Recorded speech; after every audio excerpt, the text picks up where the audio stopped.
I'm going back to Hawaii to shoot Lost on Friday. Gonna do just one episode now, and then 2 more later in the season. And I'm imagining I won't get the script until probably when I land, because I know that I'm going to be talking to you guys. You know, I don't blame them. They're being very secretive about it. It's a season 6 sort of opener, and they want to keep a major lid on it. Hi, I'm Ian Somerhalder, and one thing you may not know about me is that I am obsessed with saving stray animals. My girlfriend and I have saved and rescued several animals. The rescues are just amazing. They're awesome. How did I end up on the Vampire Diaries? My girlfriend and I were staying in the desert, and I realized that I'd missed this meeting, called my representation at 9 o'clock at night. We were in Vegas, and they called me back. And I was completely convinced that I'd missed my opportunity, and I was going to be kicking myself in the butt. And he called me back 5 minutes later. He says, they need you there at 11 in the morning, ready to, you know, having memorized 9 pages of the script. We got up very early, and I drove across the desert while she slept, and I taped my pages together, and that's how it worked on the material.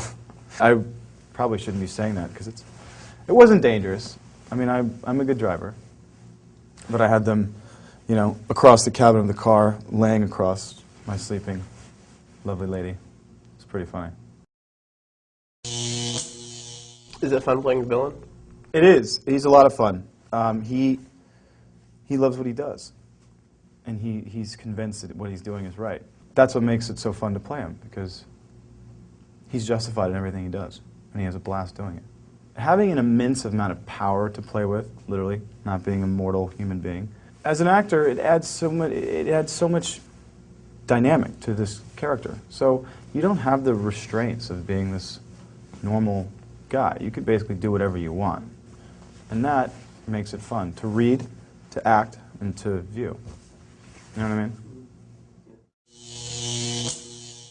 I'm from New Orleans, so growing up in this sort of whole Anne Rice world, and there's a lot of vampire mystique and mythology that sort of resonate, especially in the city of New Orleans. So, having grown up around that, I was fascinated by him, loved him. I always wanted to play one, and auditioned for True Blood, and just couldn't rock it to convince Alan Ball that was my role, and then I didn't get it, and I was very bummed. And I couldn't watch True Blood until now, because now that I have my own other role. So, but I was convinced after that I wasn't going to be able to play a vampire, because I kind of blew the audition.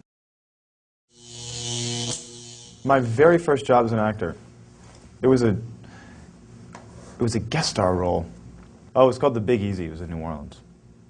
And showing up on set, I kept looking to the map box, and the director kept saying, "Don't look into the camera, don't look into the camera." And I thought, what am I doing? I know not to do that. And I just remember this director sitting there probably thinking, wow, this kid is, I mean, I think back on that and I laugh hysterically, mentally. I've actually never told anyone that. When I was a kid from 10 until 20, I modeled and did commercials and stuff. And stuff, that's exactly what I did. So, I've been working for 20 years. That's funny. And I had done this Toys R Us calendar. It was like a Save the Environment calendar, and I was one of the months, and I was turning off a lamp, telling kids to turn the lights off, turn the water off, don't brush your teeth, don't run the water when you brush your teeth. We lose something like 40 million gallons of water a week or something because people leave the water on when they brush their teeth. It's crazy.